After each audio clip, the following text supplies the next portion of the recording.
Hello, everyone.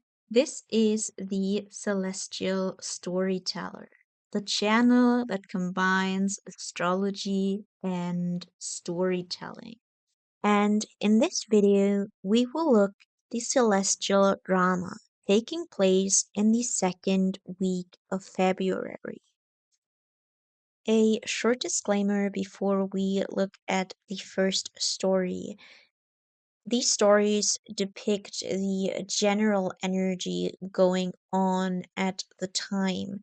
This does not factor in how it hits your own natal chart. Depending on what planets and what areas, what houses of your own chart are connected with these transits, with these energies, this might change how you perceive what is going on. So, without further ado, let's jump into the first story. Venus, the goddess of desire, comes head to head with Uranus, the god of chaos. In his home, she encounters his plans of uprooting the trees in her eternal garden to make room for his innovations, sowing chaos amidst her tranquility. Last week, Mercury, the messenger god, received information from the troublemaker, a little inkling about the changes ahead. Now the goddess of desire herself, inspired by the grand plans of Uranus, seeks the improvement of her realm. In a heated discussion, the two gods try to figure out which trees Venus would like to see planted and what irrigation may best fit the utopic garden of her dreams. But the god of chaos must tread lightly here, as too much change at once may overwhelm the goddess. So, on Sunday the 8th, Venus will square Uranus. The square is our heated discussion. It's the conflict between two energies. Last week, the Mercury Uranus square brought sudden realizations about which things in our lives need to be improved upon.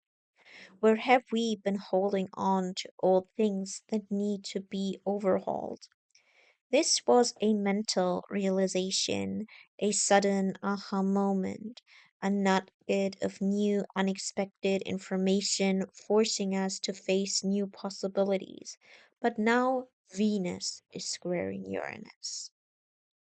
Now, the knowledge we have received will be backed by a desire for change. This desire may knock us off our feet a little bit because it may come on in sudden ways. There will be a big desire for change and liberation, but it might also be scary for Venus. Taurus is a quite traditional sign that is averse to too drastic changes, and with these two planets now coming in contact with each other, how many changes can be must first be discussed. This is a really interesting energy because taking modern rulership into account, both planets are in each other's realm. This is called mutual reception. Venus is in Aquarius, the domain of Uranus, and Uranus is in Taurus, the domain of Venus. This does aid the conversation of the two planets a little bit because Uranus will become much more aligned with making slow and steady changes that are not too overwhelming, while Venus will desire change and improvement more than usual. She will be more welcoming of making new innovations. The discussion they are having will be more about how many changes are happening and what exactly will change. So, their conversation might be all about which trees should be planted in the future, how the lay of the garden can be changed to produce the most amount of food. Our eternal garden is the area of life where we try to root our desires in the ground so that its fruits will grow for a long time. Although Uranus may have to tear out some of the trees we have already grown, and although that will make us feel a little uprooted, he does so to make our garden better, so that the garden can be a utopic paradise for us, where all things that bring us comfort flourish in abundance. Uranus has been in Taurus for some years now, and it will leave Taurus for good very, very soon. And with Venus now getting in contact with the planet, this will be the last time that we will see the two planets discuss what is best for her eternal garden.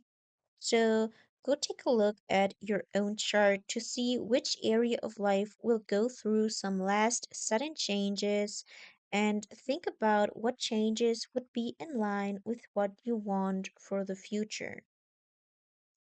After her encounter with the god of chaos, the goddess of desire moves along, venturing into the misty shores of Pisces.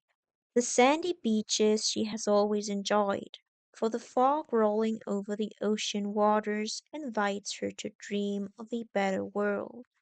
And when she dips her feet in the mystical waters, she can't help but feel united with the world at large. Here one doesn't have to close one's eyes to dream. One must simply watch the mist take form and receive inspiration for a better world. On the 10th, Venus will move into Pisces, where she is exalted. This is the perfect place for the goddess of desire, which is all about harmony and beauty, because this is a place that invites us to dream of all the things we want. These things might not be real, not on a physical level, as the things on the misty shore seldomly are. But who hasn't woken from a wonderful dream with a feeling of absolute bliss? Venus in Pisces invites us to open ourselves up for possibilities, to feel greater compassion towards others, and to let our imagination fly free. Jupiter, the planet that rules Pisces, is currently in Cancer, which is a place about our comfort zone, about our home and family and our past. The images that will now form in the fog will tell us more about where we feel at home, but what ties are really important to us. If you want to know more about how this plays out for yourself, open your chart and look at the Pisces house to see what you are dreaming about, or in which area of life you're most likely to receive the energy of a harmonic dream. Your Cancer house will give further indications, so take a look at it to see what area of life will prompt the visions that manifest on your own misty shore. On his way through the misty shores of Pisces, Mercury, the messenger god, is lulled in a thick mist. As always, the fog takes many dreamlike shapes. But something about this is different, the god thinks. This vision might not be a mere dream. It has an air of reality about it, a slippery feeling of brushing up against something that could one day be true. On the 12th, Mercury will conjunct the North Node in Pisces. The North Node is a fate point. With this point moving through our Pisces house, we are sent on a new trajectory when it comes to the Pisces area of our chart. When Mercury is now moving over this point, we will get some kind of information about our new future. With it being in Pisces, it might have a very vague feeling about it, much like walking through fog, but it will also have a deeply faded impression. During this time, keep close watch to your daydreams and your imagination. It might offer up ideas about your future that might be correct. Also, keep watch at what happens in the Pisces house of your chart. Some information coming up in this area might for once not be mere dream, but an actual inkling of what the future holds. Saturn, the god of structure, takes a last look upon the misty shores of Pisces before he sets foot into the volcanic wilds of Aries. This time he is to stay. No more backtracking into the dreamy ocean land. No more wading through misty uncertainty. Now is the time to face the challenges ahead. And in this land they are plenty. For it is all about testing the bare strength of the gods, their unbridled willpower. Saturn, the god of structure, doesn't like it here. No structure may stand against the smoldering volcanoes of Aries. No preparation in the world can account for the land's dangers. Yet Saturn must make his way through to learn that the bravest thing one can do is start, that this alone can give the foundation needed to persevere. On the 14th, Saturn will move into Aries for good. He has already dipped into Aries from May 2025 to September 2025. In this time, you may have encountered a lot of obstacles that have pushed you into action. There would have been an air of newness about this time period, new things being initiated, also some uncertainty about whether you're up for the challenges ahead. This may now come back. Saturn is in fall in Aries, meaning that whatever Saturn tries to do, which is to bring discipline, responsibility, and stability, is not much appreciated in the land of Aries. There is a twofold meaning to this. On the one hand, Saturn must take on more Aries qualities during this time. Structure and discipline might come in the form of just jumping in, and if this sounds kind of counterintuitive, it is. But sometimes life works in counterintuitive ways. Saturn in Aries is about finding your limits by just brushing up against them. On the other hand, Saturn is sort of shunned in Aries. Its ability to bring structure and bring discipline and responsibility is not liked. So while there is the need to jump into things, Saturn's presence might curb the force with which you jump into a new venture or face the challenges ahead. You can think about it a little like this. Saturn is a disciplined general that is put in charge of a bunch of brute warriors. They want to just storm ahead full force, meet the enemy in direct combat, but the general will think ahead and be worried.